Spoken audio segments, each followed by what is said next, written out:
உங்களில் பாதி பேருக்கு பிரியாணி அப்படிங்கிறது ஒரு எமோஷ்னலாக தாங்க இருக்கும்.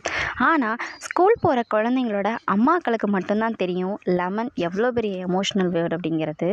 லெமன் ரைஸ் அப்படிங்கிறது அவங்களுக்கு ஒரு வரப்பிரசாதம்னு கூட சொல்லலாம். திடீர்னு உடம்பு சரியில்லாமல் போயிடுச்சு, ரொம்ப நேரம் தூங்கிட்டோமே அச்சிச்சோ அப்படிங்கிற நேரத்துலையும் சரி, இல்லை வீட்டில் என்ன காய்கறி இருந்தாலும் இல்லைன்னாலும் டக்குன்னு நம்ம கை கொடுக்கறது 5 நிமிஷத்தில் செய்கிற இந்த லெமன் ரைஸ் தான்.